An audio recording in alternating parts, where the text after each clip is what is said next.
Tonight, a special presentation from American Experience and Frontline.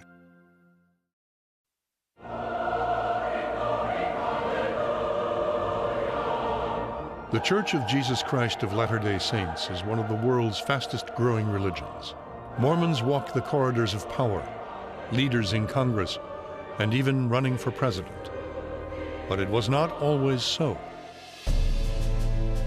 In the 19th century, to call someone a Mormon was akin to calling someone a Muslim terrorist. The Mormon story is the epic saga of a new American faith, fired by the startling revelations of Joseph Smith, of a people embroiled in decades of religious conflict who crossed a continent to establish their own spiritual kingdom, and a church that defied society by embracing polygamy and then abruptly abandoned it. From the ultimate outcast to the embodiment of the mainstream in 2 generations. It's a breathtaking transformation. Tonight, Frontline and American Experience continued the story of this very American religion to go inside the Mormon faith as it is lived today. Prepare to consecrate 2 years of your lives to serve the Lord as a full-time missionary. To follow the Mormons' extraordinary commitment to convert the world. Hey, I'm a missionary from the Church of Jesus Christ of Latter-day Saints. And they told me the most preposterous story about this white boy, a dead angel, and some gold plates. To explore the beliefs that forge close-knit Mormon families. The church and my family are so intertwined. It just creates a kind of aura of love. It makes your home a holy place. To investigate the struggle between Mormon scholars and the authority of church leaders. It's wrong to criticize leaders of the church, even if the criticism is true. And to examine the powerful and secret rituals of the Mormon temple. The temple exists as a kind of vehicle through which we conquer mortality. Not a single atom or particle of our bodies will be lost, but everything will be reconstituted as fully as it was. It's almost a kind of celebration of the totality of triumph over death. Tonight, the revealing conclusion of the Mormons. American Experience is made possible by the Alfred P. Sloan Foundation to enhance public understanding of the role of technology. The foundation also seeks to portray the lives of the men and women engaged in scientific and technological pursuit.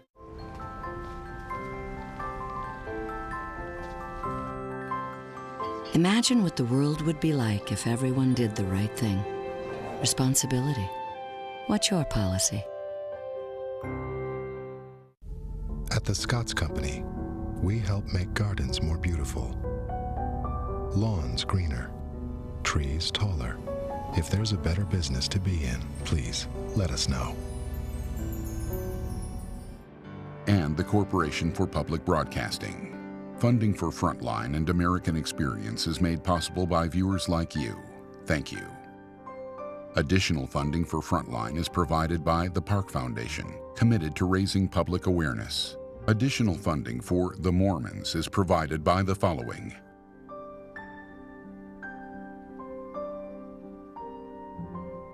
and others. A complete list is available from PBS.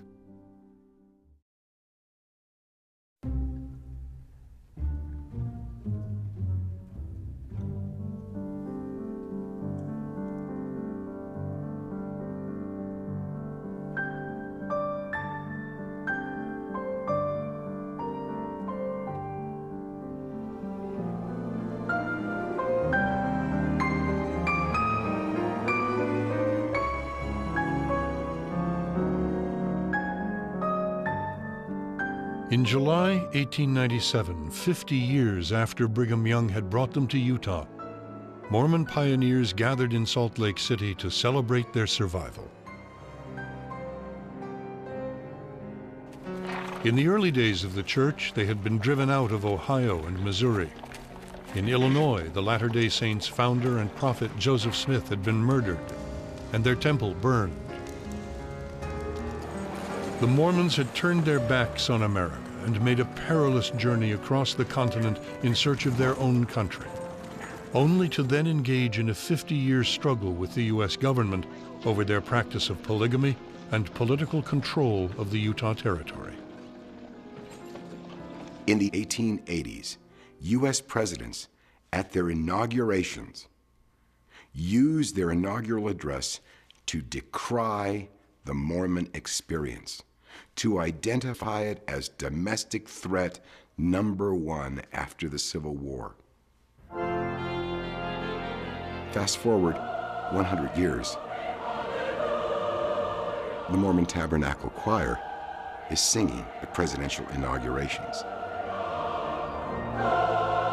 So they become a very mainstream, very capital-centered economic interest that moves in a conservative direction as the embodiment of family values, morality issues,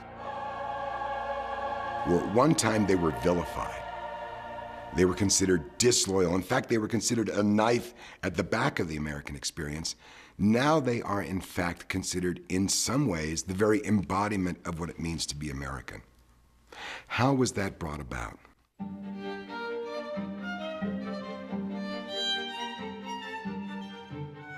By the end of the 19th century, the LDS Church had made an uneasy peace with the federal government.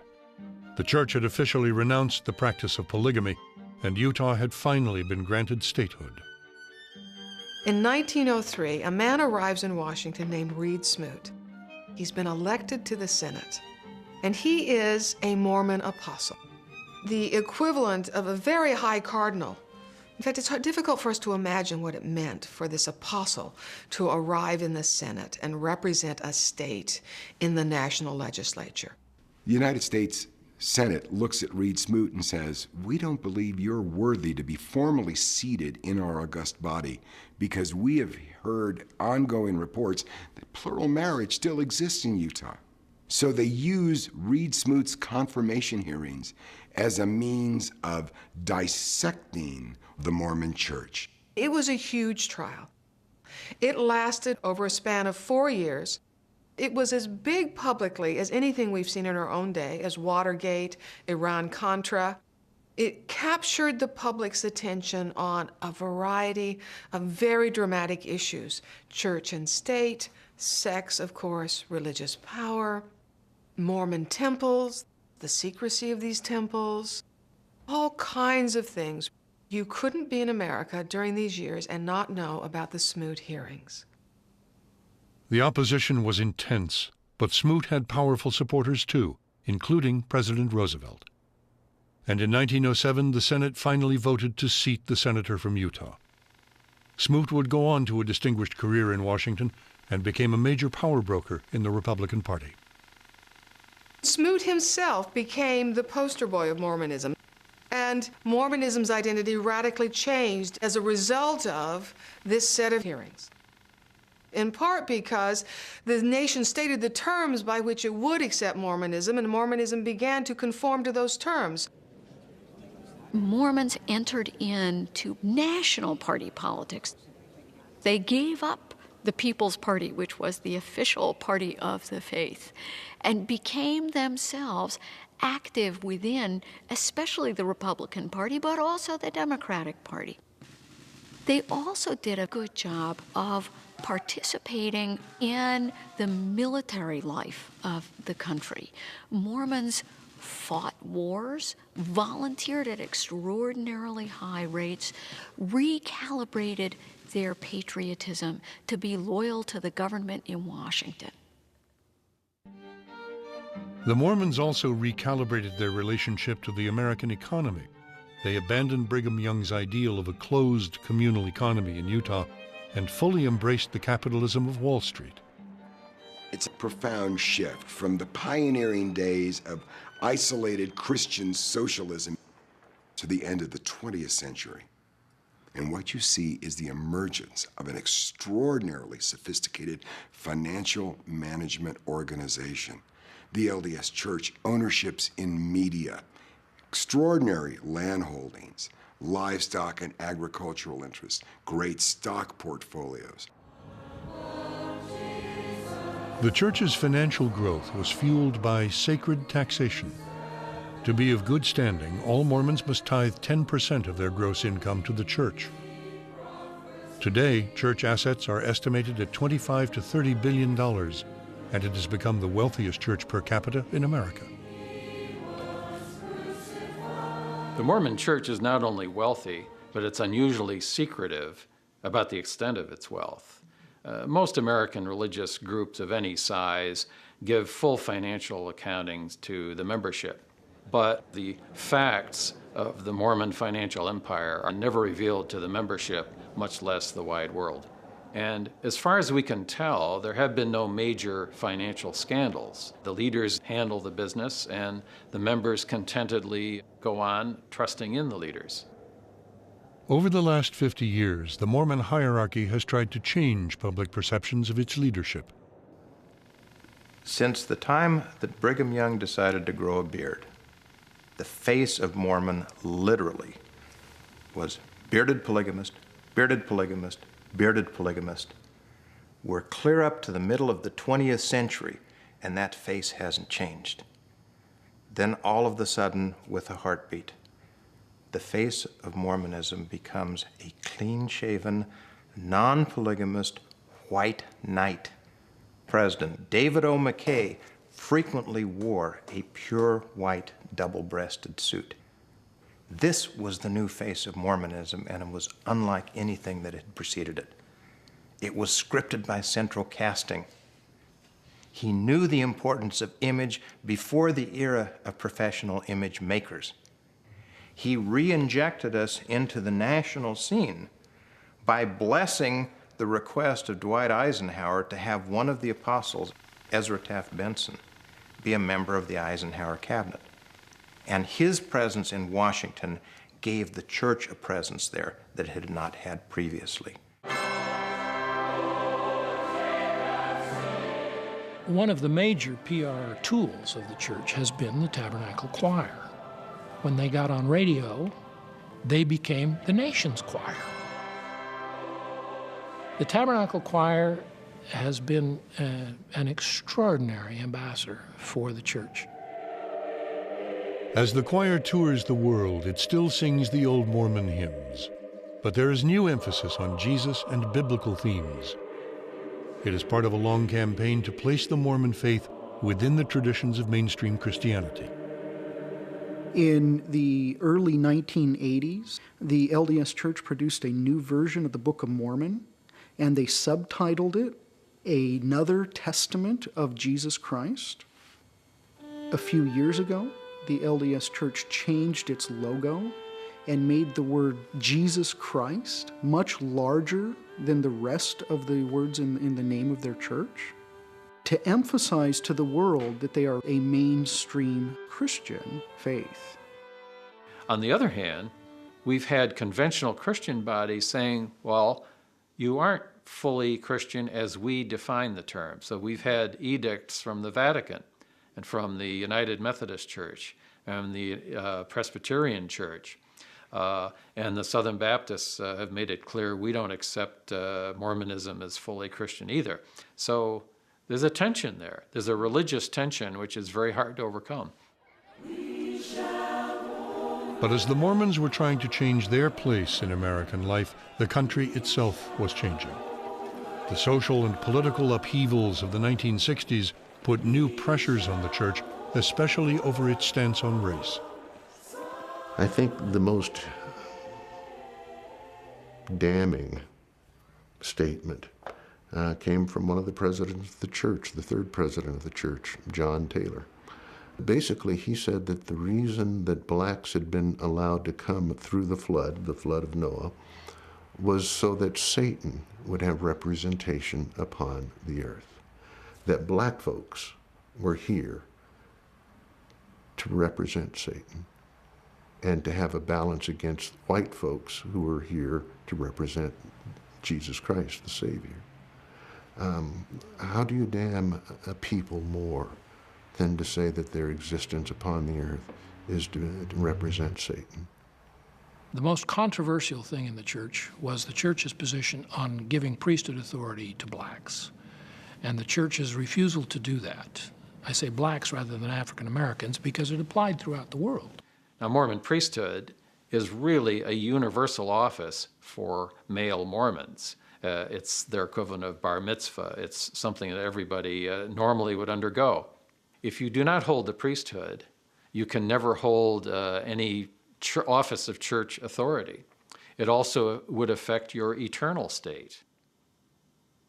And so what you had really was a very serious disability visited upon Mormons of African descent. The Mormons had ambitions to be a worldwide church, but their only missionaries on the African continent were in white South Africa, none in black Africa. But then in the early 1960s, a copy of the Book of Mormon appeared in Ghana and Nigeria. A few people read it and were converted instantly. They founded their own version of the Church of Jesus Christ of Latter-day Saints. And I read the Book of Mormon. I was moved by the power of the Holy Ghost to believe that it was a sound and a true testimony. I started from street to street, from town to town, from house to house, spreading the message. They started to write the leaders in Salt Lake for instructions. Over the next frustrating 20 years, they would implore them to send missionaries so that they could be baptized. And they kept writing to Salt Lake City. They want the missionaries to come and baptize this group of people they are getting. They want Salt Lake to come and show them how to form the church properly. But the church couldn't send missionaries to Ghana to baptize them because of the ban on the priesthood for blacks. Later into the 1970s, you now have a new president, Spencer Kimball, and you have new forces at work. Most of these are internal. There was also the injunction that had existed for decades, take the gospel to all the world. There wasn't an asterisk at the end of it saying, oh, by the way, you can exclude black Africa. This weighed on Spencer Kimball. All of those things, I think, had a cumulative effect. The 1st of June, 1978, Spencer Kimball, his two counselors, and the Quorum of the 12 Apostles met in the temple.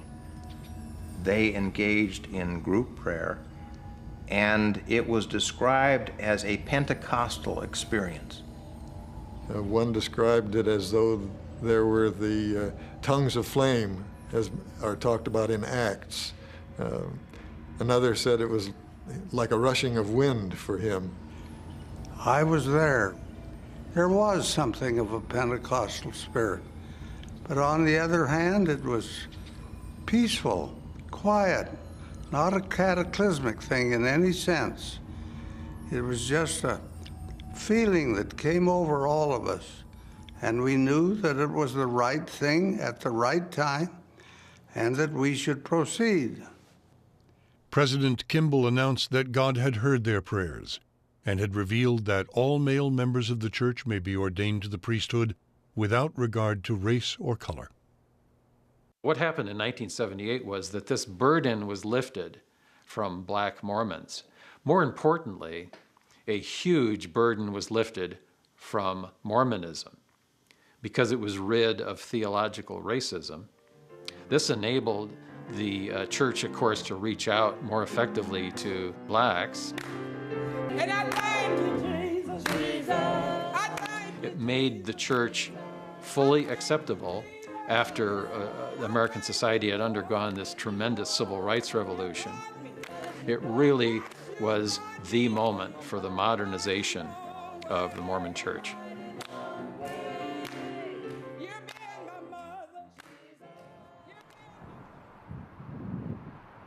At the edge of Salt Lake City stands a pure white granary. It is an enduring symbol of the original fiery millennial visions at the Mormon core.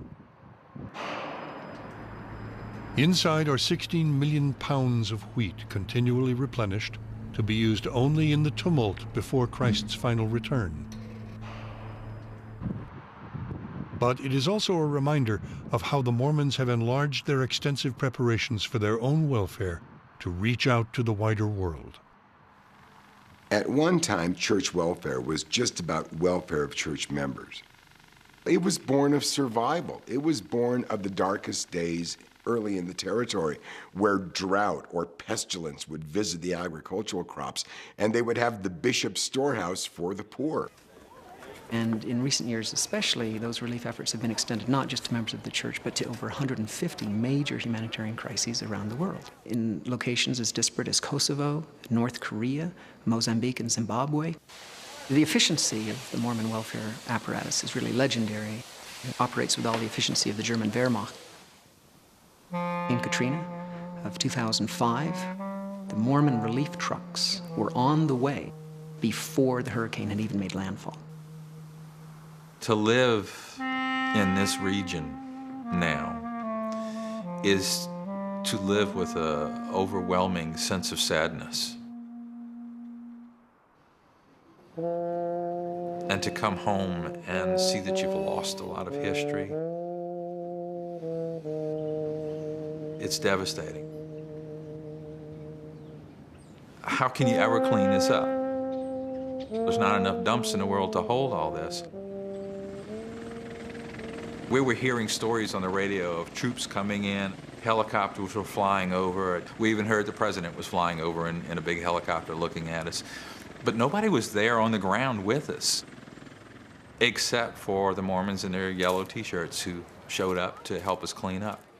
And they didn't just come in to hand us a piece of food, a piece of bread or something, and say, here's something to eat, while you're working. They actually got down and cleaned and worked. Two folks and myself went over to the bishop's warehouse, this huge building. It was all cataloged and categorized, and their warehousing procedures and policies, they just knew where everything was. They knew how much of each thing they had. They were able to get not only sauce to us, but canned goods, access to outside communications. They had satellite phones. It was almost as though a business that specialized in emergency or community disaster response had arrived. Before the storm, I'd had Mormons knock on my door just like everybody else probably, and so the object was to try and get rid of them as fast as possible. Just go away, not interested, don't want to hear what you have to say. After the storm, a little bit different now.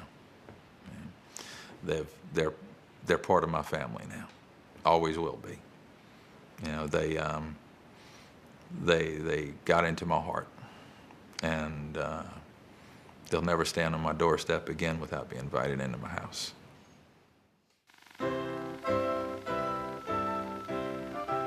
In the last 100 years, the Mormons have traveled a long and difficult road in transforming themselves from reviled outsiders into central figures in the American establishment.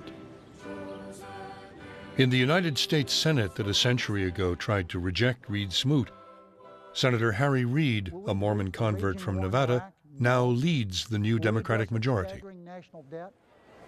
Former Governor Mitt Romney of Massachusetts is a contender for the Republican nomination for president. But amidst success, there are still signs of deep resistance. Several recent polls show that from one quarter to as many as 43% of voters say that they would not vote for a Mormon for president. Now, what is it about Mormonism that causes people to ask themselves, do I really want a Mormon in the White House? I mean, in the American system, that's almost a question that shouldn't be asked, right? No religious test should be asked for an office holder. It's right in the American Constitution. And yet people are nervous about, this is kind of an authoritarian church.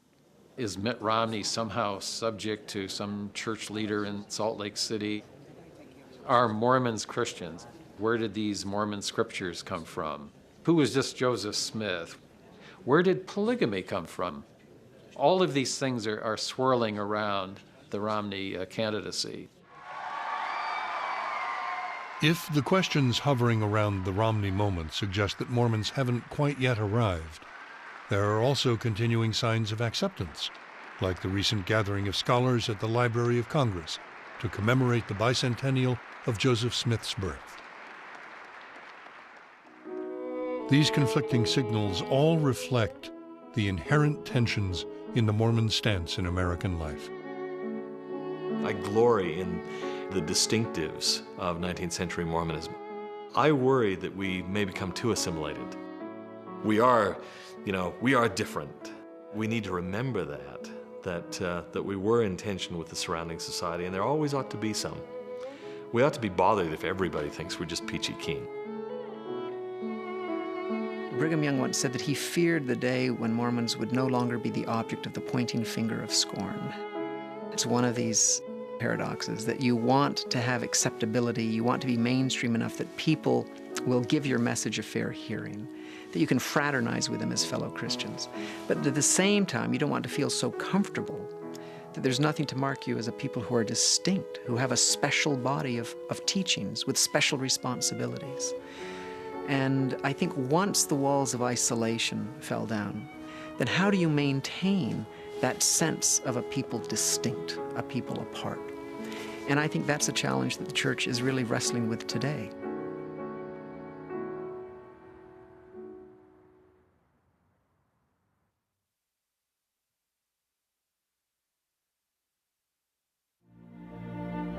I throw out a challenge to every young man within this vast congregation tonight. Prepare yourself now to be worthy to serve the Lord as a full-time missionary. Prepare to consecrate 2 years of your lives to this sacred service. The Mormons have put the future of their church in the hands of 19-year-olds. Each year, more than 50,000 young Mormon missionaries march the globe, from Utah to Mongolia, to win converts to their faith. As many as 250,000 each year. God's Army, as some Mormons call it, has always been the engine that has driven the church's success. Before the first pews were filled, Joseph Smith announced, "This church, brethren, will fill the whole earth." From the very outset, Joseph Smith was persuaded that he had a message that was for the whole world. And he adopted this radical idea that he did not have to train people to do this. He could simply commission them.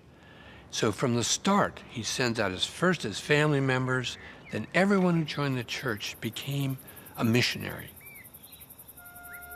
In the late 1830s, what might have been one of the darkest hours of the church, when Joseph was beset with disloyalty and disillusion all around him, Joseph gathers those members of the 12 that are closest to him and says, "I'm sending you to Great Britain.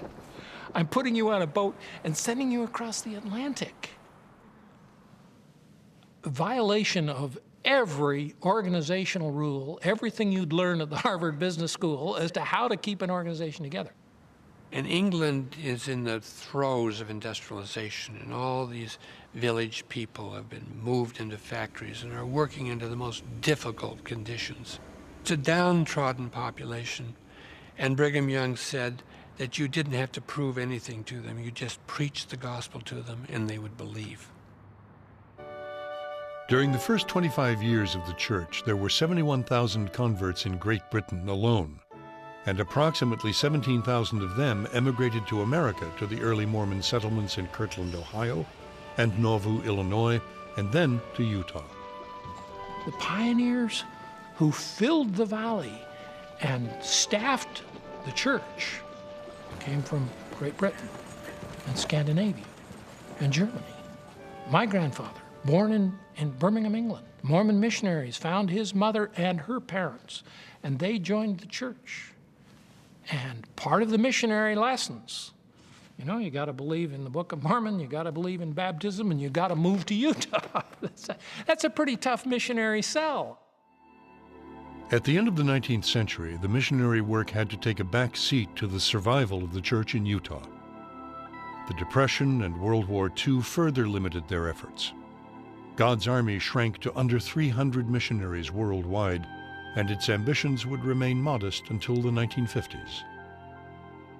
David O. McKay brought this church into the 20th century, even though he got started halfway through that century. We were a church that still was insular. We brought people to Salt Lake. He said, let's reverse that.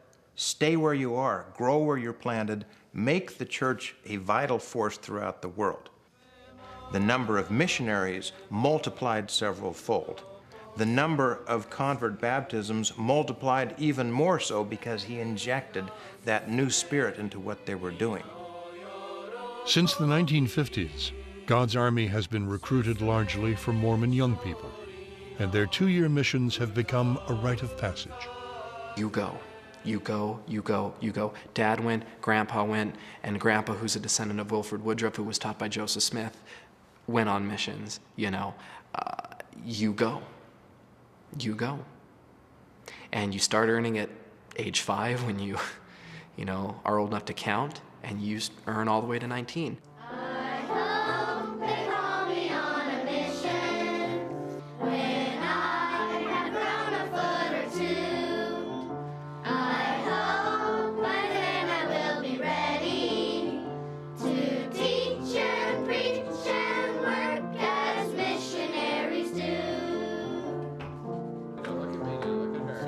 I want to be a missionary and serve and help the Lord while I am in my youth.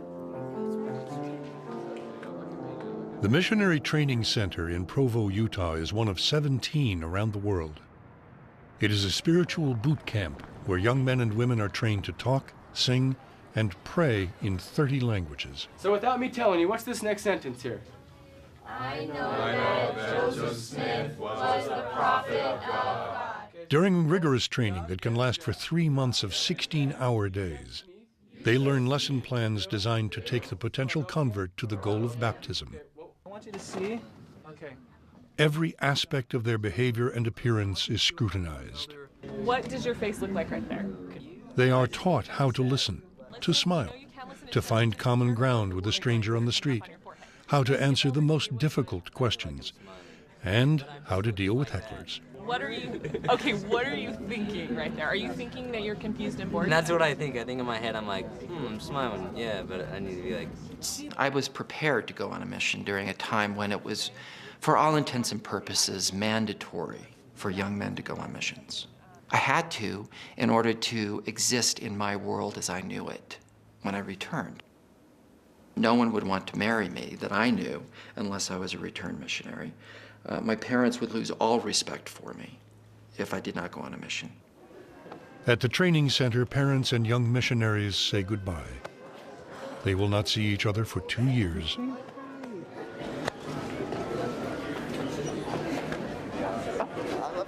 My father said, well, let's have a prayer. And he began to pray, and then he broke down and sobbed. And I remember for the first time I thought to myself, what on earth am I doing? I'm abandoning my parents for 2 years. He was obviously just broken up about it. I had never seen my father cry in my life. And to see him sobbing and having to gain control of himself for just a little moment, I thought, I must be nuts. What kind of a church would ask this kind of thing? There is that pain. The church does ask sacrifices. We don't have to cross the plains anymore with a handcart, but it does ask things of us that sometimes are tough. It's one thing to leave your family and go into a dormitory, to a university, or go into the military. But still, you have an independence. You can choose to do what you want. When you become an LDS missionary, you have a companion who is assigned to you 24 hours a day. You never leave the sight of that companion except to go to the bathroom. You don't get your alone time on a mission. You're in a very small apartment together, and you just always need to know where the other one is and what they're doing. So that was very difficult with someone you get along with. And then you get a companion that you don't get along with, and you're doing a lot of praying and soul searching because you have companionship inventory once a week. Your life is utterly controlled. If it isn't approved to listen to radio, you do not listen to radio. If it isn't approved to watch television, you do not watch television. If it isn't approved to read a newspaper, you will not read a newspaper. You follow the rules for this 2-year period. There is nothing in contemporary experience of 20-year-olds in America and Canada to compare with this. Hello. Very good, hermano. ¿Cómo está? And on the street, nothing resembles what they experienced in the training center. Joseph asked, which church should I join? The Lord told him that he should join none of those churches. But they had a great work for Joseph to do. They called him to be a prophet, just like God had done in times before. Well, is this about? Hey. On all this old Jesus Christ bull. Do you believe in Jesus Christ, ma'am? Oh, actually, I don't believe in God even. No? Sorry. Oh, well, that's fine. Well, I just wanted to share with you. Oh, okay. Hey, how you doing? Good, how you doing? Good. Hey, I'm a missionary from the Church of Jesus Christ, the Latter-day Saints, and we're out here talking to people because we're sharing a great message about Jesus Christ during this time of Christmas. She told me to leave her alone. Hi. Oh, no. How you doing today, sir? Kind of busy. Oh, aren't we all? Yeah. Where are you headed? What are you guys doing? We're missionaries. Don't shadow me. Don't walk next to me. I said I'm busy. Please. Yeah. Well, we're just sharing Christmas message. No. Yeah. I just want to walk here by myself. All right, yeah, have a nice day, sir. How's it going? Of all that time, 65, 70 hours a week, knocking doors, talking to people in the street, never had one conversion. You'd go weeks without teaching sometimes. It was just hard. People didn't want to hear. But if they found out I was an Indian, then they were interested. They wanted to talk about Indians. They didn't want to talk about religion. I was 24 when I went on my mission to Rhodesia. I was still very much full of the romance of my own conversion. I actually baptized a large number of people for my mission. The average, I think, was like 2, and I baptized something like 25, largely because of one family of 12 that lived down the street from where my companion and I lived. I had a wonderful time teaching people. It really made you feel that I was part of something much bigger than myself, that a single individual could be changed by my capacity to teach these people. The transformational quality was undeniably powerful. And so the very things that had happened to me, I began to see happen to other people. Today, the LDS Church has grown to over 12 million members worldwide, more than half of them living outside the United States. Mormon conversions, however, have declined slightly in recent decades, and over 50% of new church members will fall away from their faith. In the developing world, the Mormons are increasingly challenged by the Pentecostals and other churches, whose conversions are rising faster in some countries. The church has a real problem keeping new members in the faith. Part of the reason for that is that the church does a marvelous job finding converts and bringing them into the church through baptism, but it spends less time and less effort helping new members of the church find their way in their new congregations. Also, conversion to Mormonism involves a radical transformation of someone's life. If I convert to a typical Christian sect, I don't know that they're going to ask me for 10% of my income. I don't know if they're going to ask me for literally almost all of my discretionary time. Because it is a church that is run solely by the membership, congregations can only sustain themselves when members contribute at least as much as they take. So retaining a Latter-day Saint is a pretty serious enterprise, more serious than retaining the average charismatic Christian or conservative Christian. This is a church that demands everything. The church also asks a great deal from its young missionaries, and it can test their commitment. We had a son who was serving on a mission in Brazil. He'd been there for about a year. He was serving out from the capital of Brasilia by quite some distance, and I couldn't reach him. And so the branch president wrote a note, put it on the door, and said, "Your mom has passed away, call home."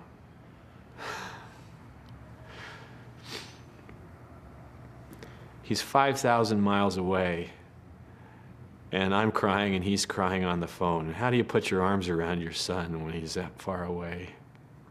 And I mean, it just felt so awful to think that I was sitting here by myself, and to think that I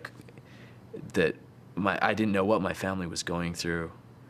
And it was just a very lonely moment and a very sad moment. It was terrible. And he didn't come home from his mission.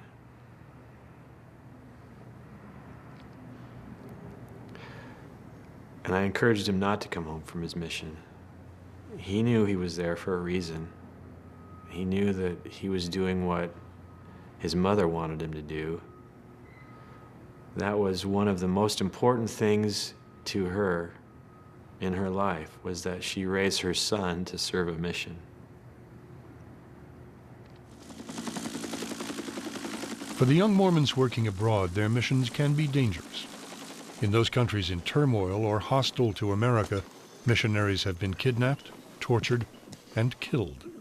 The physical environment can also be threatening. I hit Argentina with the force of a hurricane, being 19 and being absolutely convinced that you're on the Lord's errand, fueled with these fantasies and aspirations. I ended up with my companions baptizing entire congregations of Aboriginal people in the mud. Living conditions were frequently harsh. You don't have fresh water to bathe in, so you're bathing in this rancid, algae-ridden, green, slimy water. You drink it. You're dying of thirst. It was like 110, 112 higher degrees. Poison-spitting toads getting into the apartment. Crocodiles running all over the place. I mean, I was completely into it. I mean, I was so completely wound up that I mean, if my mission president had asked me to blow myself up like a suicide bomber, I would have said, sure, where should I go? But the young faith that fuels the missionary does not always endure. Years later, Tal Bachman says he left the church after concluding the revelations of Joseph Smith were not authentic. I left the church because I felt that I was forced to conclude that for whatever else it might be, it wasn't what it claimed to be. That point had special relevance for me, I think, because of my mission experiences and the decisions I'd made after my mission. We risked our lives for the church in Argentina. I don't think that I can delude myself into thinking or to making it okay for my children to put their lives on the line for the thing if it's not what it claims to be. It might be the best thing ever invented, but if it's invented, it's not worth dying for. But for others, the mission itself can be the catalyst for their own conversion. Before my mission, I tried to do what is always suggested, to read the scriptures, to say my prayers, to be obedient to the commandments of the church as we understand them, and hoped in that process I would gain the spiritual conviction that is promised. And I didn't, at least not to the degree of certainty that I'd hoped for. So when I went on my mission, I was still somewhat tentative. And I went to Germany. I'd had a high school German class and had never learned a thing, unfortunately. I didn't even know what Gesundheit meant when I got there. I didn't even like the little German children because they could speak German and I couldn't. So about 6 weeks into my mission, my companion and I had stirred up enough difficulty in this Lutheran neighborhood where we were working that the Lutheran minister called a special meeting to warn his parishioners about us. And he said to his parishioners, look, these young Mormons are working here. Be nice to them, but you don't really need them. You have Luther, you have the Bible. They have the Book of Mormon and Joseph Smith, both of which are obviously fraudulent, so just be kind to them and they'll go away. Then he made a strategic error. He said, or a tactical error, I guess. He said, is there anyone else here tonight that would like to say anything about these Mormons? And of course, my 6'7" companion raised his hand and said, we would, and up to the front we went. And then he turned to me and said, and now my companion would like to say how he feels.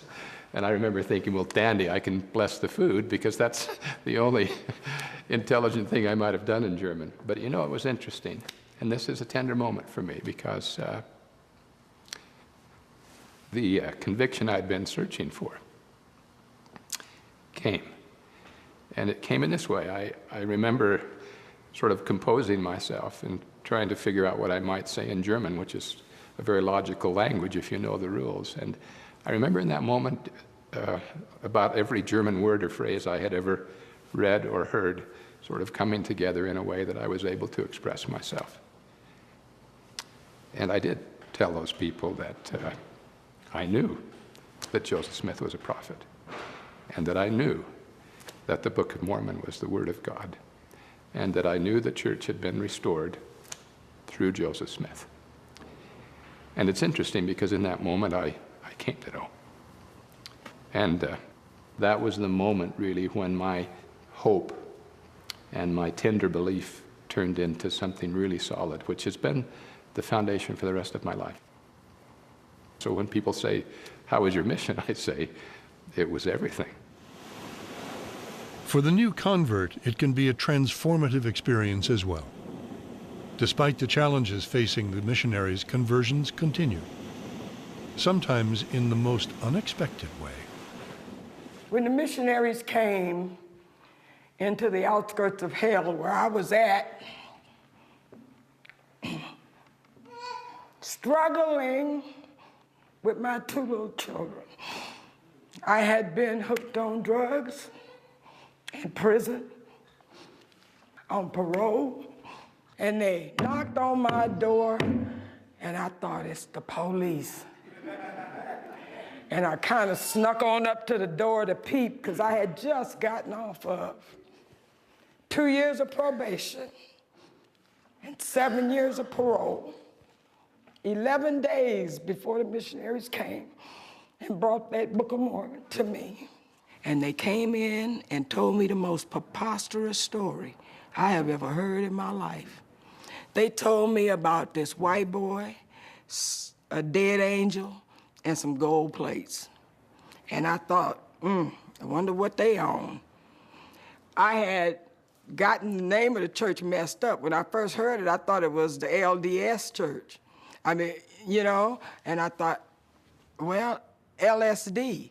I got it backwards. I thought they was talking about LSD, and I thought, now that's the church for me.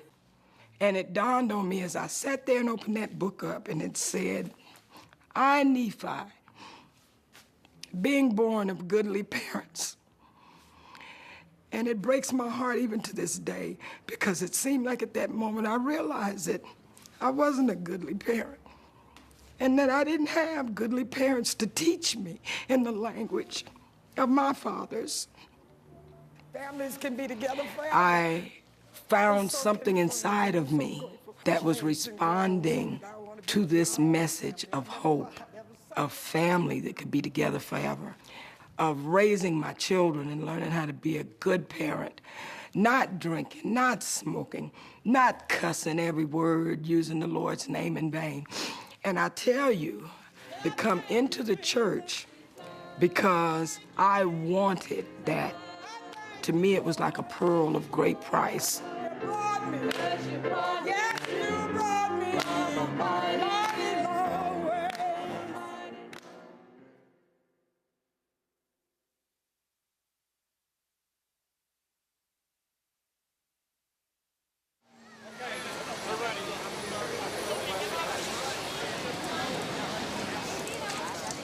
All religious systems have to move beyond their own founding. And many religious systems have found that very difficult to do. Christianity did it, Islam did it, Judaism did it.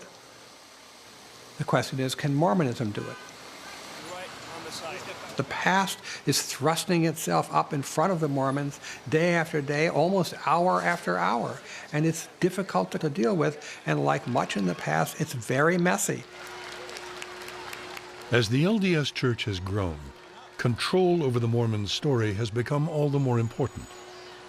That has led to increasing conflict with some Mormon intellectuals who challenge the Church's official history and the authority of its leaders. The glory of God is intelligence, light and truth. Forsake the evil one. Ye are commanded to bring up your children in light and truth. Intellectuals, by their very nature, ask questions. They're curious. They see some statement made and they want to know why. The life of the mind can be seen to be in flat-out opposition to one's faith. To be a Mormon intellectual means that you're opening up yourself to being called into a church court. I was excommunicated 13 years ago. My temple marriage to my husband is canceled. My sealing to my child is dissolved. basically my eternal salvation is wiped out. One of the contradictions I see presently in Mormon culture is, on the one hand, we have this long tradition of encouraging knowledge and education, and yet at the same time there's a real anti-intellectual strain that's been there for quite some time. If you're an active LDS person and you want to write about Mormonism, there are just certain things that you cannot talk about. Certainly the temple is one of them, even if you're trying to do it in a faith-promoting way. And raising any kind of feminist question is something you cannot do. Questioning authority in any way, I think that this is probably one of the biggest taboos in Mormonism. There is the thought that intellectuals ask questions, questions lead to doubts, doubts lead to a loss of testimony, loss of testimony leads to you falling away from the church. And there's a great fear in the church that if you openly look at these things, that you will doubt. And if you doubt, well, there goes the whole purpose of life. The scriptures speak of prophets as being watchmen on the tower, with the responsibility to warn when an enemy approaches the enclosure of the faithful. I think all of the leaders of the church are conscious of an obligation to warn the people when there's a danger. I think in any day, the watchmen on the tower are going to say, intellectualism is a danger to the church. And it is at extreme points. And if people leave their faith behind and follow strictly where science leads them, that can be a pretty crooked path. Ironically, the Mormon religion itself was born as an act of radical dissent. Joseph Smith had directly challenged the tenets of mainstream Christianity. But almost from the beginning, he too was challenged by dissenters in his own church. He was quick to excommunicate, but also quick to allow people to return. His successor, Brigham Young, was tougher. Brigham Young's principle was simple. You are either with us or you're against us. If you are part of this people, fall into line, let's move on, and let's build up the kingdom of God, and never forget that all we have is each other. We undermine each other's faith, we destroy ourselves. We've got to stick together. There's the highway or there's our way. Leave if you are not going to adhere to the rules. In the mid-20th century, the church began to forcefully discipline its intellectuals who challenged the orthodox view of Mormon history. The historian Fawn Brodie had emerged from a devout Mormon family in Utah. In 1945, she published a biography of Joseph Smith that was the first to question the divine origins of Smith's revelations and the Book of Mormon. Although she was a niece of church leader David O. McKay, he didn't protect her, and she was excommunicated. In 1950, when Juanita Brooks published the first full account of Mormon complicity in the Mountain Meadows Massacre, she and her husband were shunned by members of their church. As official church historian, Leonard Arrington began opening church archives in 1972 and promoted a new Mormon history that was complex and objective. But after a decade of intellectual freedom, the church transferred Arrington's entire division from his control. The Mormon Church has suffered dissent and excommunications from the very beginning. But I'd say in the last generation, there seems to be more disciplining, more nervousness, more excommunications. The church seems to be drawing in and wanting to sharpen its message. And in some cases, this really takes on a very harsh and personal edge. Among current church leaders, Apostle Boyd Packer has emerged as the strongest voice of Mormon orthodoxy. When I was at BYU, Boyd K. Packer had given this speech, and I believe it was meant only for the insiders in the church office building, but it got out, as a lot of things do get leaked in Utah, especially in Salt Lake and Provo, where he basically said one of the greatest dangers to the church were gays, feminists, and intellectuals. And there was a large group of us who fit many of those categories. It was like a slap in the face. It was like, we don't want you. I suppose I think I remember saying those things. If it's in print, I said it. And but that's part of the alerting, and it's very simple. Down some of those paths, you have a right to go there, but in the church you don't have a right to teach and take others there, and without having some discipline, simply because down the road there's unhappiness. Within the church, we're not afraid of intellectuals or of learning or of knowledge. Where an intellectual, I think, can get into difficulty is when that intellectual person takes a position and begins either to attack the general leaders or local leaders of the church, or begins to attack the basic doctrine of the church, and does that publicly. One of the most contentious issues that has divided intellectuals and church leaders involves scientific investigations of the Book of Mormon. Mormonism teaches that ancient Israelites came to the New World and created scriptures which we have today as the Book of Mormon. Thus, Israelites are ancestors of Native Americans. There's a whole story, a very elaborate story, of great cities being built. But non-Mormons, and I guess we'd say Mormon skeptics, who have studied these matters, do not see evidence. They don't see the DNA that would support the Israelite theory. They don't see evidence of Hebrew language in the New World. They don't see the archaeological sites that would show these grand cities that are described. According to a lot of Mormon archaeologists, their job is to find that this is a true story, that all these things actually existed in this place that is described in the Book of Mormon, which in this case would have to be in Guatemala and the neighboring Mexican state of Chiapas. And this is what they've been after for 50 years. They've excavated all kinds of sites, and unfortunately, they've never found anything that would back it up. But Mormonism is not the only religion that faces this problem of what's actually in the ground or in the documents. The Exodus, of course, in the Old Testament of the Bible is the best example of this, for which there's just absolutely no archaeological justification for whatsoever. There's never been found any hard evidence that the Exodus took place. But when Mormon scholars challenge their church's official history, they risk serious sanctions. My book challenges some of the core foundational claims of the church. The historicity of the Book of Mormon. Is it really an ancient record of an ancient people, like the story that Joseph told? When I look at the Book of Mormon, I really don't see an ancient text. We see a large chunk of the King James Bible in this book that's reportedly to be ancient record of a people that lived 2,500 years ago in ancient America. We see an enormous amount of evangelical camp meeting fervor. The 11 main preachers in the Book of Mormon sound to me like Methodist stump speakers of that era.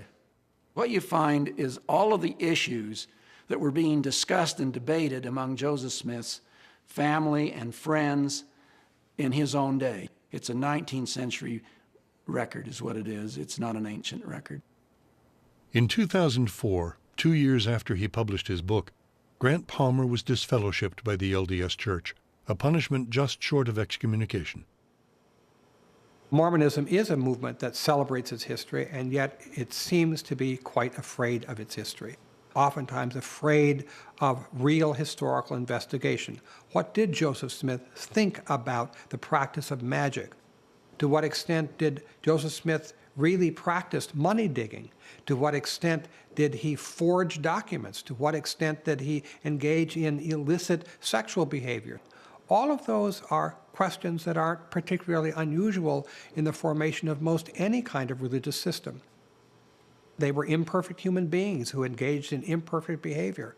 Some Mormons have trouble accepting that. We want to kind of sanitize Mormon history. We do take history very seriously, and I think we take it very literally. We don't deconstruct and feel that what we have is the figment of language or our imagination at all, or that there's some middle ground.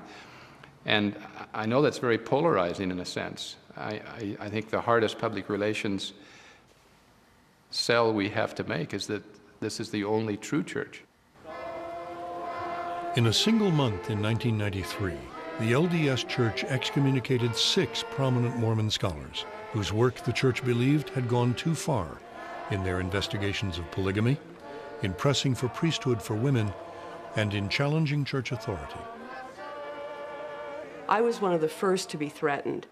I was threatened with excommunication in the summer of '93. I received a letter from my stake president. In this letter, I was told that I was not allowed to speak, discuss, publish, write about anything to do with church history or church doctrine, or they would hold a court on me. Those things that they had asked me not to speak about were women in the priesthood and the Mormon idea or the Mormon concept of a heavenly mother. The church had objected to a series of scholarly articles in which Toscano argued that Joseph Smith had intended that women be granted Mormon priesthood. It was a direct contradiction of the church's official doctrine that only men could hold that position. I am Mormon on a deep level, and I do not believe that a community can be spiritually healthy when it silences people. And that was my reason for not obeying the stake president in the first place. I told him at the time, I said, I cannot be silent, because for me to be silent is to participate in an abuse of authority and to damage the community that I care about. You have to imagine when you go into a church disciplinary court that you go in by yourself. You're not allowed to bring anybody with you. So I'm in there. There are 16 men that I am facing. The stake president is presenting the case against me. And he did it in almost courtroom-like fashion.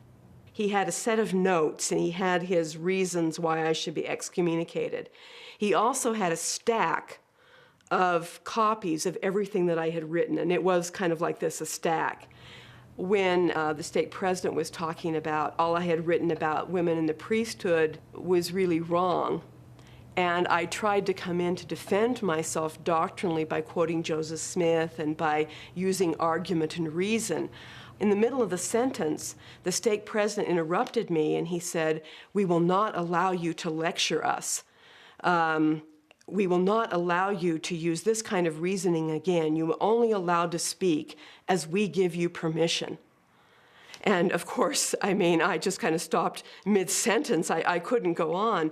But you can imagine that this was, you don't really feel like you have much of a defense. Then they asked me to go out, and they deliberated for about 20 minutes, and then brought me back in. And the first thing that the stake president said to me is, "I want you to know that the High Council was very impressed with you. However, you are excommunicated. We have found you to be an apostate." And everybody got up, and they all wanted to shake my hand. They're cutting me off from eternal salvation and telling me that I'm this apostate, which really is considered very bad in Mormon culture.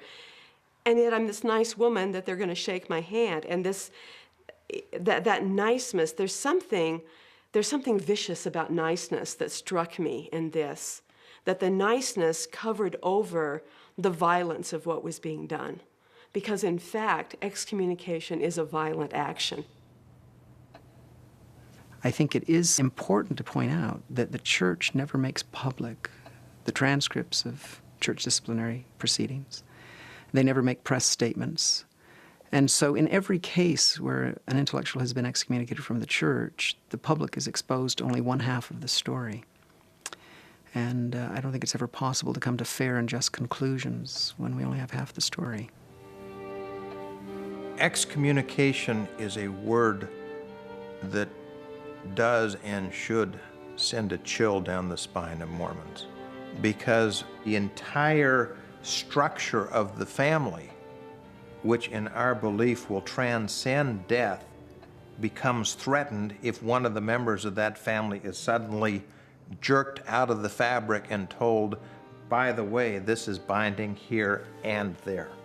That's why it sends a chill down your spine. The most painful part about the excommunication is the way in which, if you're part of a large Mormon family, it really does hurt your relationship with your family. My younger sister passed away a little over a year ago. She died of cancer. And one Mormon ritual is that when a person dies, you dress them in their temple clothing before you bury them. My brother-in-law, who's very active Mormon, very patriarchal, if I can say that, he did not want my sister and myself to be part of that. He didn't want us to help dress her body. That cut me so deep. I haven't gotten over it. I don't know if I ever will.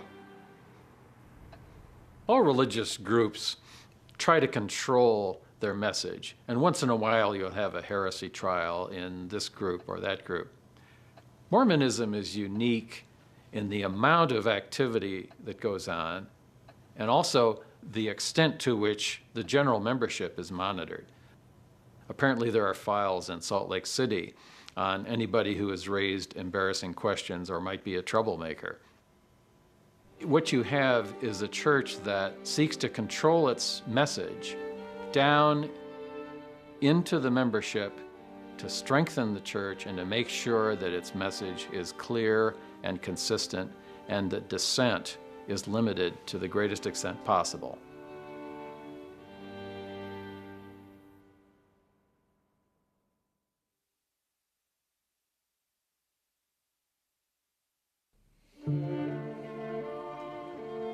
The West is full of towns that arose one morning when someone discovered gold and disappeared almost as soon when the vein ran out. From when homesteaders came out alone, totally unprepared for what lay ahead, and then left without a trace. But there are very few Mormon ghost towns. They didn't go out as isolated individuals to make a fortune. Brigham Young sent them out in groups, as tribes of families to build communities that would last. While the years of persecution set the Mormons apart, it also drove them inward. The family became their refuge and their source of strength. The Mormons' preoccupation with the family traces all the way back to the church's origins, to the theological passions of Joseph Smith. One of Joseph Smith's most interesting ideas is sealing. He became deeply preoccupied with sealing families together, husbands to wives, parents to children, one generation to the previous generation. And you say, why was he so preoccupied with sealing? You look at the world around him, and he lived in a time when families are being dispersed, when they're being broken, when children go off to the gold rush or to the West and are never heard from or seen again. Every time a family moves west, they're saying a goodbye. This is a time of constant departure and farewell. And to try to hold that family together through sealing, in a way, is a solution to the problem of his time. Smith's concept of families sealed together for eternity was part of his revelation on celestial marriage, which also endorsed polygamy. Once polygamy no longer became possible, the big question was, is the nuclear family still celestial in the ways that polygamous families had been? And the answer very quickly became yes. And the nuclear family inherited both that superheated quality and that supportive quality that had gone into that investment in polygamy. It's through and in and by and with the family that Mormons are saved. And it's how they think primarily of their relationship, both to the afterlife and to the church as a whole.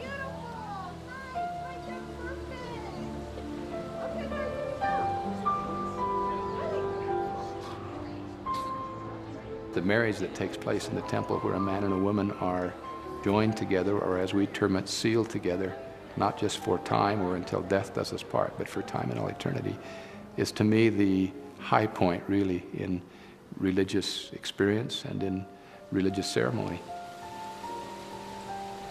You don't get married by a justice of the peace or till death do you part. You get married for time and all eternity. I'm engaged, and it's something that I've been contemplating a lot lately. I love this guy. Am I really ready to spend eternity with him? He is going to be like attached to my hip, not till I die, but forever. And that is a really important question. It makes you approach marriage in a different way. We look at the family as a really eternal unit, and you're making eternal commitments. And so you better have eternal priorities. There probably isn't a religion today that doesn't claim to be family-centered, and with good reason. Most religions are committed to the value of the family. And still there's something different about the place of the family in Mormon culture. And I think it has to do with the way the family is understood in Mormonism, not as an entity of social organization, but as an organization that has its roots in the premortal world and will persist into the eternal world. Annette and Timber Tilleman Dick of Denver, Colorado have 11 children. Like many Mormons, their life together as a family comes first. Repeat the words after me, and then we're going to read it. Tourne. Okay, va. Annette has homeschooled her children and sent some of them on to Ivy League schools. Along with Timber, a busy and successful businessman, she and the children reserve every Monday night, as do all active Mormons, for family home evening. All the blessings which you give us each and every day, help us to... We have family home evening. You know, our family, rain or shine, like it or not, we bunker down together Monday nights and sing a few songs, and sometimes we'll have some really profound lesson or a really fun activity, and sometimes we'll just do family home evening because we know we're supposed to do it. And either way, it's really good for us to spend time together, which is a rarity in today's world. The influence of the Holy Ghost. The church and my family are so intertwined, and I just can't begin to imagine trying to bifurcate those. And when you come into a home that has priesthood leadership and that has people living together focused on the same eternal goals, it just creates a kind of aura of love and peace. It makes your home a holy place. Amen. It's the Mormon fixation on the family as a coherent unit that's so important. In many other religious systems, what is important is the belief of the individual, the belief of the child, the belief of the parent. The parent's belief transferred to the child, but the child still remains independent, an independent unit. Within Mormonism, there is an emphasis on the collective sense of the family, the collective sense of moral responsibility, the collective sense of an enterprise. Porcelain bowls, that's exactly what styrofoam is. For devout Mormons, family life is centered in the local congregation or ward.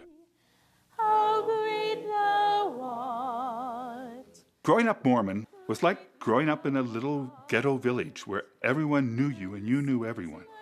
Your entire life was woven into the lives of everyone else in your congregation. Your social activities, you had ward banquets and ward parties and ward campouts and ward dances. And all the adults were involved in that too, because they were driving us as kids here and there and there. And so you got to know everyone and everyone knew you, and it was a great experience. When I first moved to Alpine, it was a population of 2,000. Virtually everybody in that town was Mormon. And we'd go down to the welfare farm. We'd all go down there, butcher, baker, candlestick maker, and we pick beans, we hoe beets. And they'd have canneries, and people would can the beans we were picking and beets we were hoeing and so on. A brilliantly inspired program. And you're doing it all together. The sense of community is absolutely amazing. One of the truly distinct features of the way Mormons organize themselves is that they organize themselves geographically. In no other faith community in the United States is it the case that where you live absolutely determines where you will worship. One would think that it would be a source of greater friction or discomfort because you're thrown in with people that you don't willingly choose to associate with, until one remembers, oh, but usually we call that a family.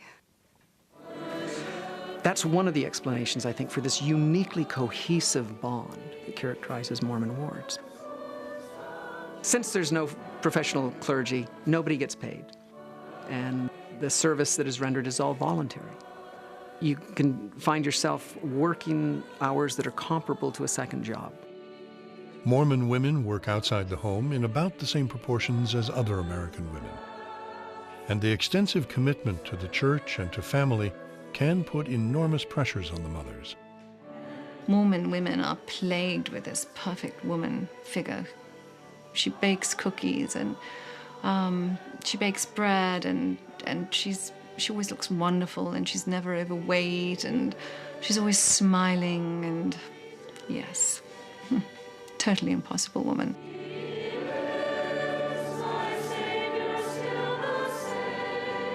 In Mormonism, you're told that your very eternal salvation and the eternal salvation of your children is the thing that if you somehow make a false move, am I going to mess up my kid forever because I worked that job? Not just in this life and, they may take drugs or something, but will they lose their eternal salvation? That is a horrible burden that you face. It's incredible pressure on a woman. And yes, there is a strong use of antidepressants in Utah, higher levels than exist in other states. You cannot attribute it exclusively to one set of social circumstances.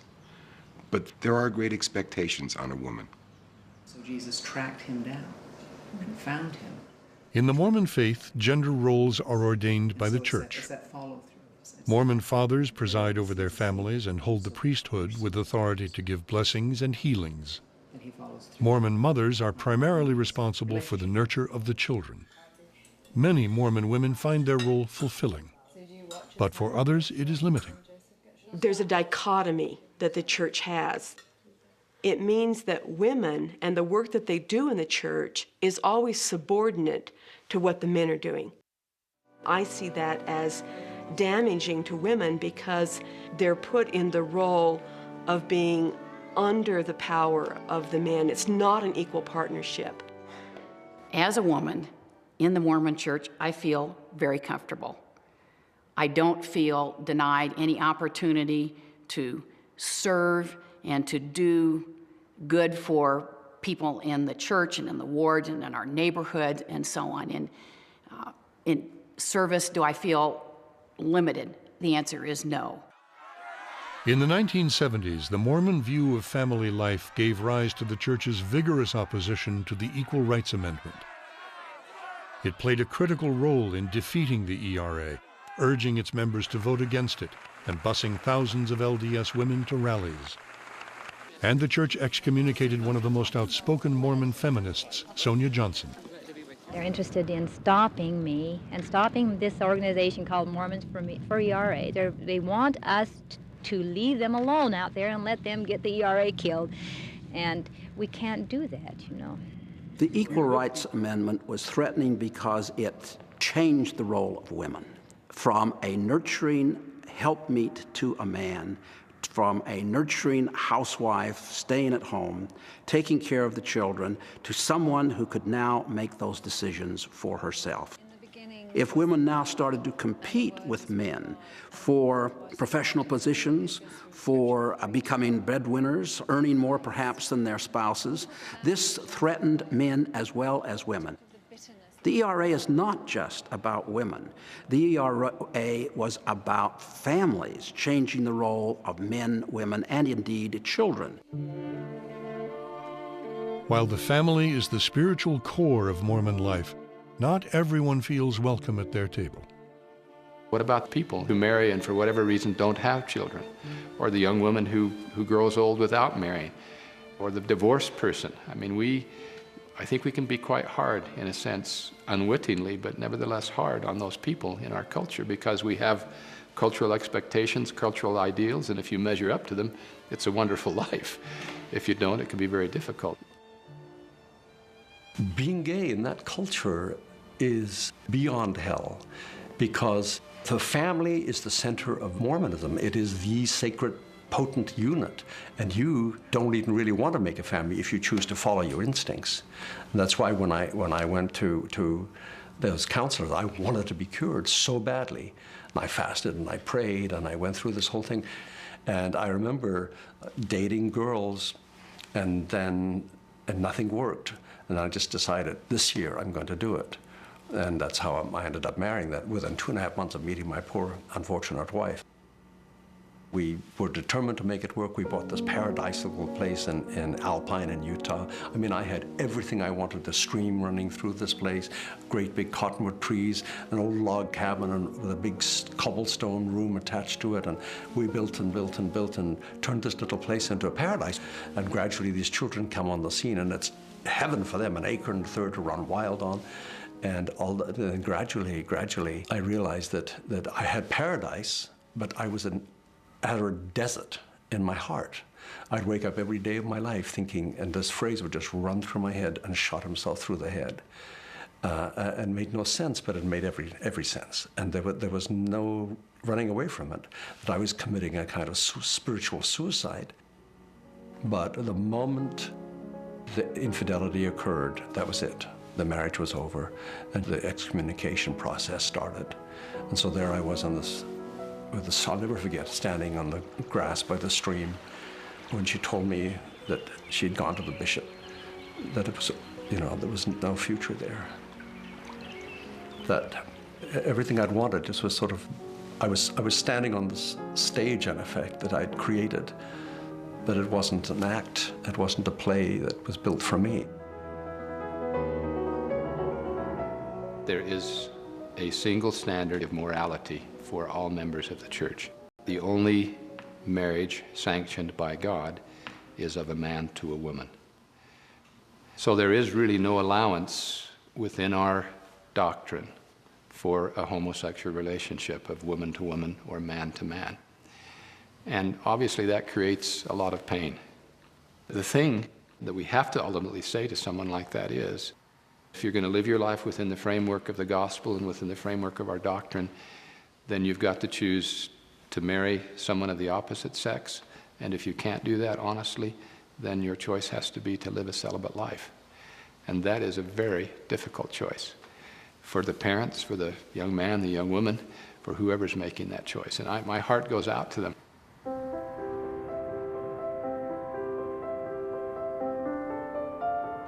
There's something terribly tragic that not only Mormonism, but most religions have such a hard time with the odd ducks. But the bottom line is most of us are odd to a greater or lesser extent. And embracing the odd duck to me is the measure of true religion. True religion says, you're weird, but I love you nonetheless. That's what Jesus would have done. And so for me, it is a great failure that the family can only be the family almost by the Ozzie and Harriet definition, and anything outside of that is not a family at all.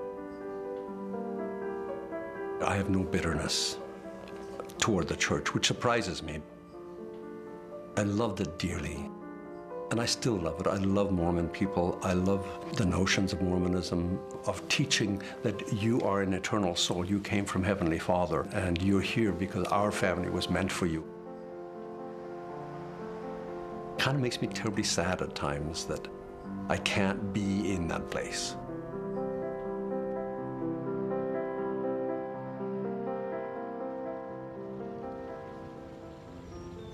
For those Mormon families who do conform to the Church's doctrines, its core belief that families are forever can forge a powerful bond. For the Tilleman Dicks, this faith has sustained them through the serious health crisis of their 23-year-old daughter, Charity. Strong and vibrant, and that she will be... I found out about my condition in my final steps to go on a mission. I went to the doctors, and they did the EKG, and the nurse's eyes popped. They popped. I wasn't wearing my contacts, and I could still tell. They popped. And they came back, and they told me that I had this condition, primary pulmonary hypertension. And I remember going home and looking it up on the internet, and the first thing I found talked about a 2 to 5 year mortality rate for people who had this condition, period. That, you know, you lived for 2 to 5 years with this condition and then you died. I remember I just started sobbing. I was crying and crying. Lord my God, when I in awesome wonder... Fearing the day they might never again hear the voice of their daughter, an emerging young opera star, Charity's family gathered for an emotional all-day recording session. I see the stars, I hear the rolling thunder. I get melancholy sometimes. I get sad.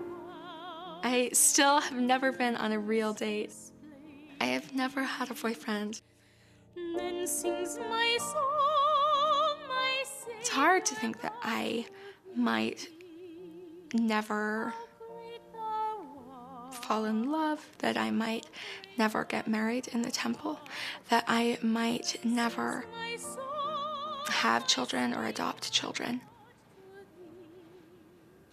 It's hard to think that I might never see my little sisters and my little brothers grow up. I know that whether it's in 10 years or 10,000 years, that there isn't the hope, there's the knowledge that not only will I see God, my Father, again, but I will see and be with my sisters again, and with my mother again, and my father again.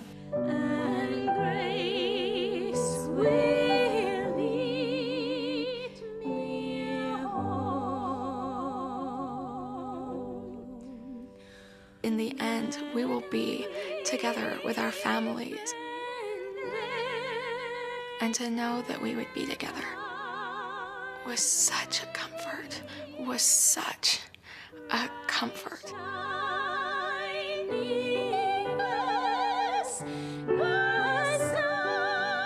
The knowledge that this really is going to happen, that this isn't just something that we've been taught in Sunday school, that this isn't just something that we've been told, that this is something real, that we will go home. And I will see my mother and my father, and I will see Gloriana and Zenith and Mercina and Shiloh, but I'll see Liberty and Corvin, and Kimber and Levi, and Dulcia and Tamika, that I will be home. And grace will lead me home.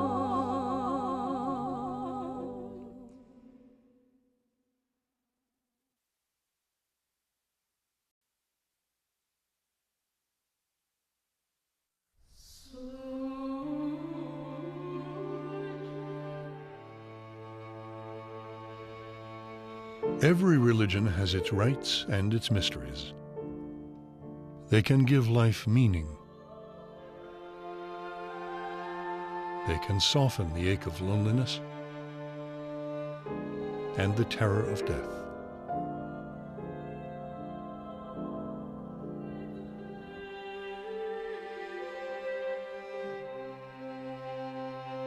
In their temple, Mormons are taught the plan of salvation, and through secret rituals, how to subdue the powers of death.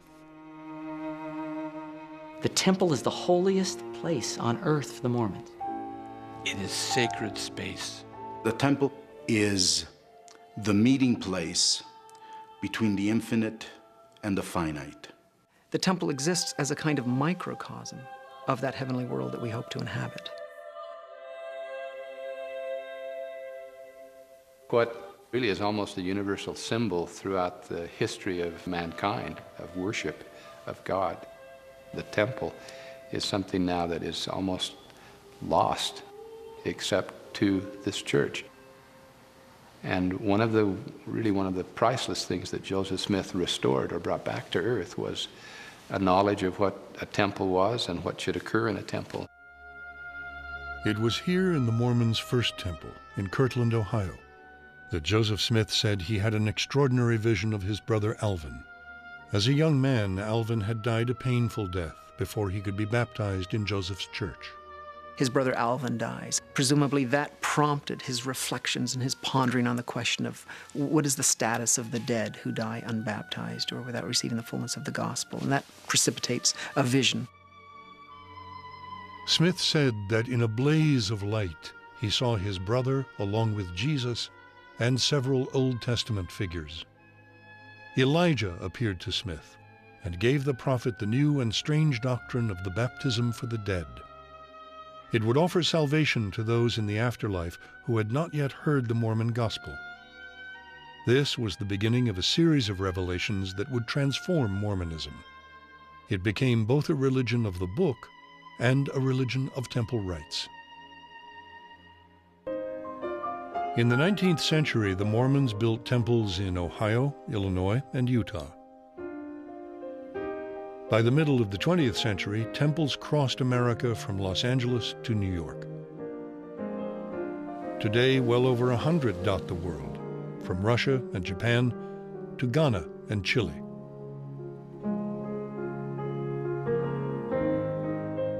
Outsiders are not allowed in the temple except during the few weeks before it is dedicated.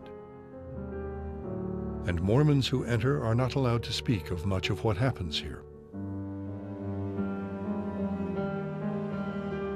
And I remember that at that time there were certain things, part of the rituals in the temple, is that you made the sign of disemboweling yourself and then also slitting your throat. And you made this in conjunction with a promise that you made that you would never reveal what goes on in the temple. You would never reveal any temple rituals. These symbolic oaths were dropped in 1990, but a secrecy vow remains for some of the rites.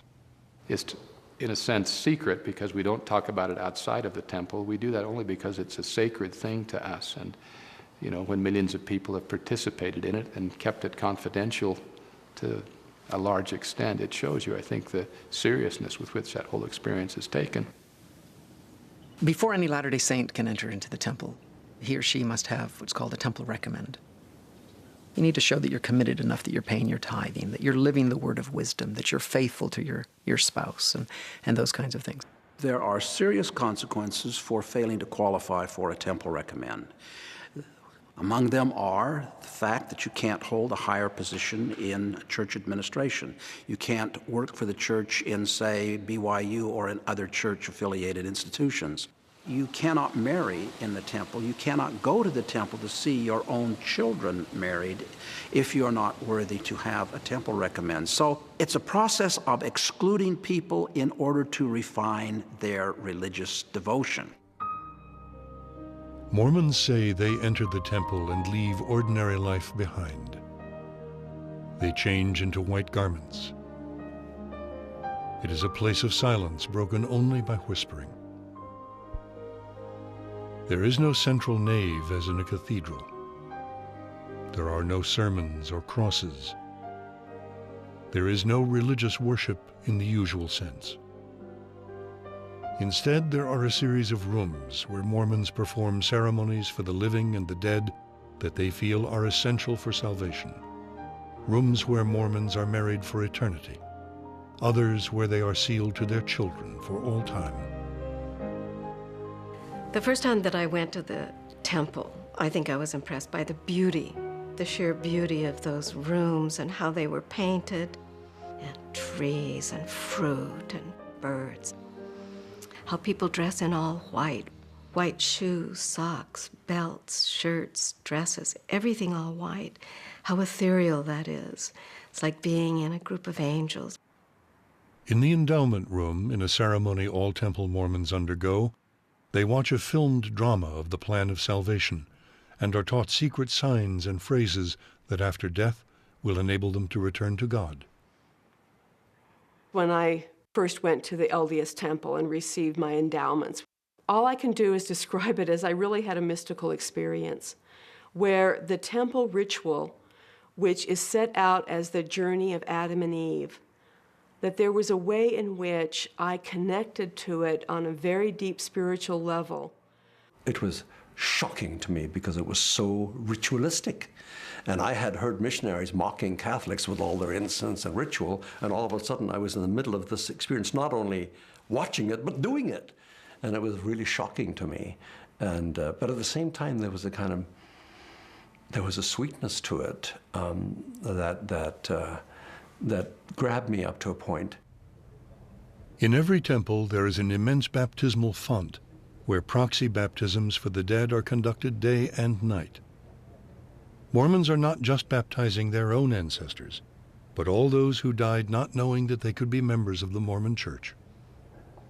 If Jesus is the Savior of mankind, and if hearing his gospel is necessary for salvation, what about those who have never heard of Jesus? And the answer is, if they don't hear it in this life, they, we believe, go to a spirit world following this life, and it is in that realm that they're able to hear the gospel, and they can decide whether they're going to accept it or whether they're going to reject it. And if they do accept it, then we believe that there is still a need for certain religious ceremonies to be performed for them. One of those is baptism. I remember doing this as a teenager myself, and we would go in there, and there's a man who holds the priesthood who is baptizing you, and your turn comes up, and you go down into the font, and you're baptized for a bunch of names at a time, maybe 20 names. And at this time, he had a little computer screen where the name of the person you were being baptized for would appear. And he would hold you by the hand, raise his hand to the right, and say, Elbert Peck, for and on behalf of, Joseph Schwenden or whoever, I baptize you in the name of the Father and the Son and the Holy Ghost. And then he'd immerse you in the water, and you'd come out. I've thought a lot about the baptism for the dead phenomenon. It may be theologically tenuous, but it speaks to a genuine human need to be linked to past generations and to, in some sense, take responsibility for one's ancestors. And so even though I don't advocate baptism for the dead, I don't see it as a purely flaky kind of thing. When I found out that the Mormons are baptizing the Jews, Holocaust survivors, one word, it was shocked. Second word, how can they do it? Third was, why do they do it? Because it was, in a way, an unbelievable experience for me to find out that somebody can baptize another person after the person died. I am a Jew. I was born as a Jew. 6 million my brothers and my friends and my family were killed because they were Jews. So I wanted them to be Jews. I wanted them to remain Jews. And I didn't want anybody later on, 100, 200 years from now, to tell me that my parents were not Jewish because somewhere in the archives in the Mormon church, there is my father's name, my mother's name is listed as a Gentile, as a Mormon person. This was to me painful. We haven't wanted as a church to just, assert our First Amendment right and say, well, this is what we believe, this is our doctrine, and the devil may care. That isn't our intent at all. That's why in 1995 we entered into an arrangement with them. At that time, we, in a sense, took out of our records those Holocaust survivors or Holocaust victims for whom we had performed temple work. And we have been actually very diligent since in not sending to our temples Jewish names unless they were sent by Jewish members of our church who have sent in the names of their own relatives. Despite the controversy, the Mormon effort to baptize the world's dead continues, and they have mobilized an army of volunteers around the world to root out the names of people they believe might still be saved. There is literally a mountain of names in one extraordinary structure outside of Salt Lake City, and indestructible. I am told that even a direct hit by an atomic bomb, something like an asteroid collision, would have to occur to wipe it out. Of the 7 billion names of the dead which have ever been recorded, approximately 2 billion have already been collected by Mormon volunteers and stored here. And today, Mormons have baptized well over 100 million deceased people.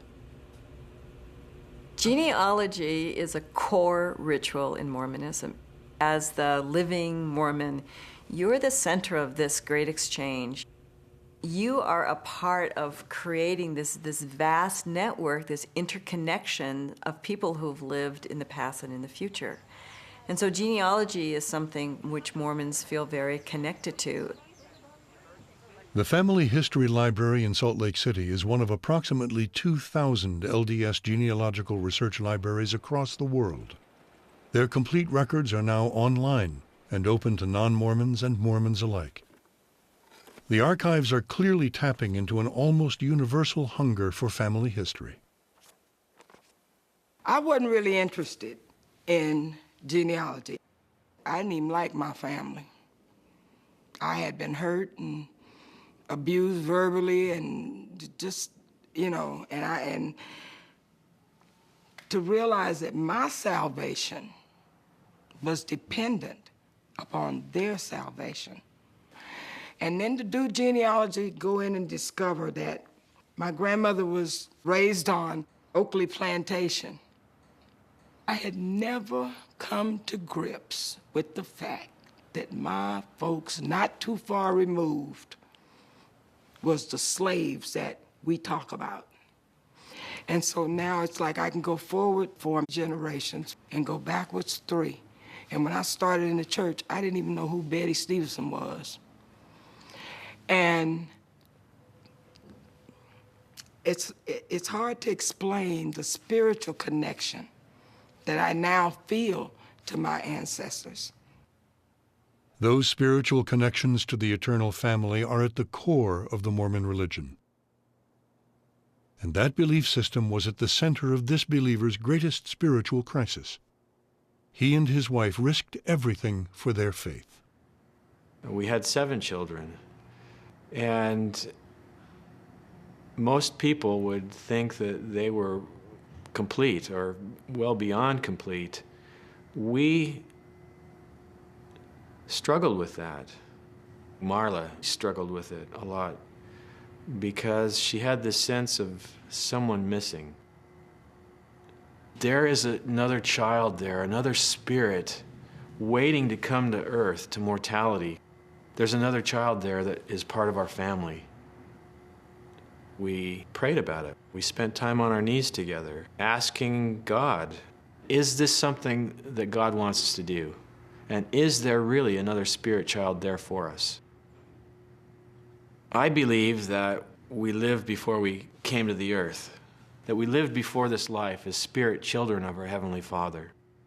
And somehow in that pre-existence, our family that we have developed here, we were connected there as well. and we're not yet complete. So we decided to have another child. And it wasn't an easy decision. My wife was 42, and just being 42 and having had 7 children already makes you a high-risk case, and having gestational diabetes adds to that. And so there were a number of risks. And so it wasn't a decision that we made lightly. And the baby was born, a little boy, named him David William. It was extremely difficult for her. She really had to give everything that she had to bring that baby into the world. Following the delivery, she had a blood clot which had gone to her heart and lungs, and they told me there was nothing they could do, that there was no brain function, that she had passed away. I was totally unprepared for that. I'm hurt. I'm wounded. Someone has just torn at my heart. I still miss her horribly. If I knew that, I guess if I had to be honest and say, knowing what I know now, would I do it again?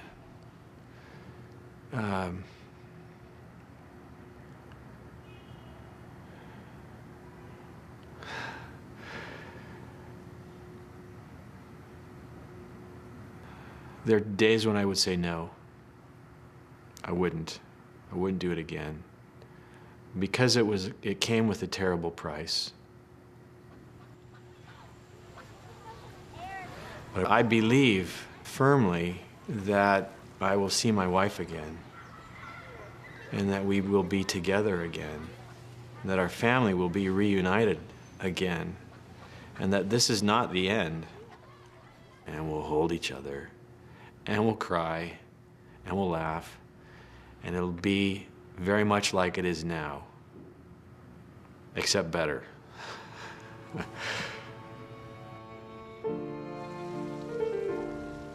I don't know how others who stand on the brink of eternity and face death, how they could deal with that without an overwhelming, despairing sense of loss.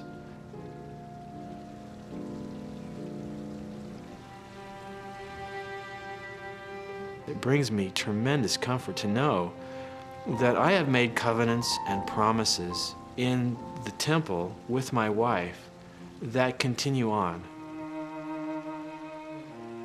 The temple exists as a kind of vehicle through which we conquer mortality. We go to the temple, and our relationships with other human beings are rendered permanent and eternal in defiance of death.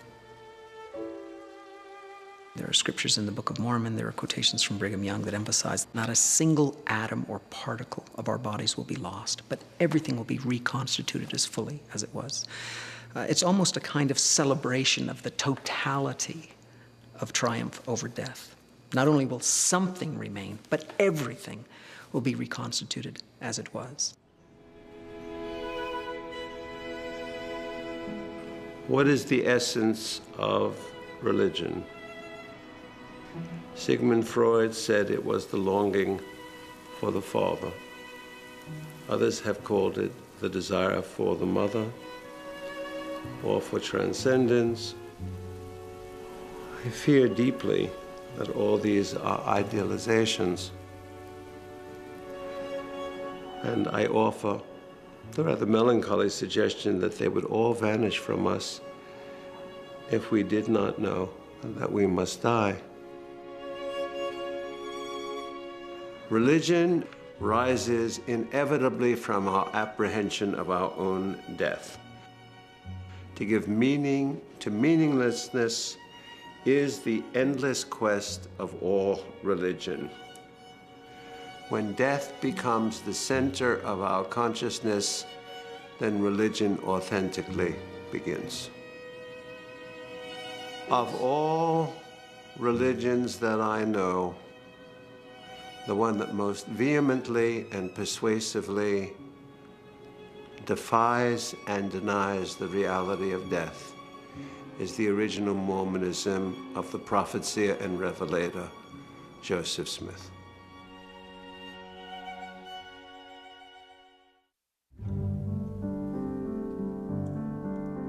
For more than 175 years, the Mormon story has played out across the American landscape and increasingly on the world stage. It is the story of a people fired by a bold religious faith who have struggled to find a way to stand with America and still preserve the power of the very distinct beliefs that can leave them standing apart. Mormonism is extraordinarily successful. Mormons have huge numbers of worldwide converts, as well as millions of Americans who follow the movement. And yet, there's still an odd limiting factor about modern Mormonism, that somehow it's a religion that isn't respected. The peculiarity of Mormonism is that on the one hand, it's a profoundly historical religion for which evidence is sorely lacking. And yet that has never prevented Mormons from believing deeply in their religion. They believe in that history as a matter of faith, and yet, at the same time, they practice a modern faith that dedicates itself to the reconstruction of the individual, the reconstruction of the family, the reconstruction of the community, and the reconstruction of society. So that in the end, Mormonism is part of the modern religious and political landscape. And yet, it's separate. It's apart. All religious systems have to move beyond their own creation. The question is, can Mormonism do it? Can it survive the present? Can it move into the future?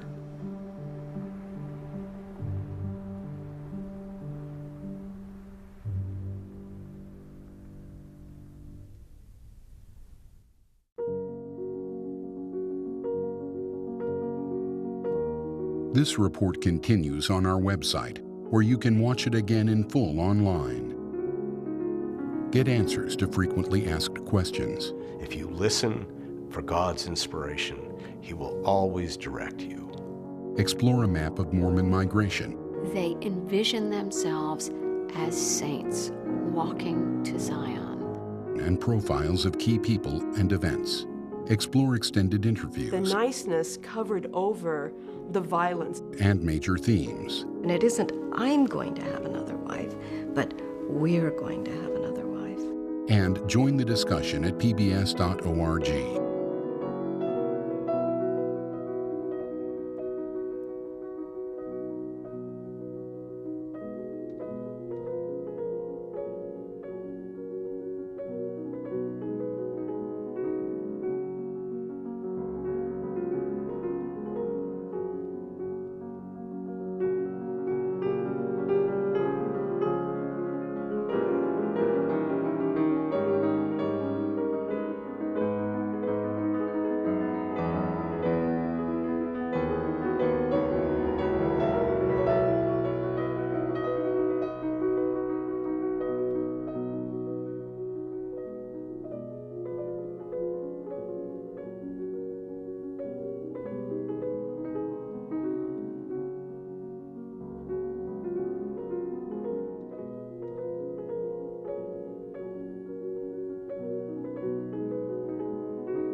American Experience is made possible by the Alfred P. Sloan Foundation to enhance public understanding of the role of technology. The foundation also seeks to portray the lives of the men and women engaged in scientific and technological pursuit. At the Scotts Company, we help make gardens more beautiful, lawns greener, trees taller. If there's a better business to be in, please let us know.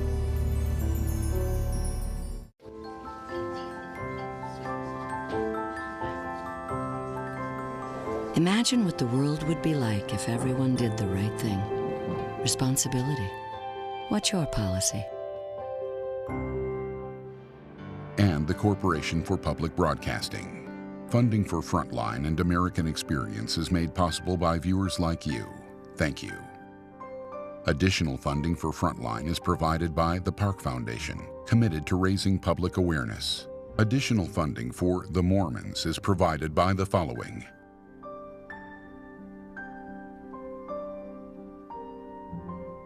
and others. A complete list is available from PBS.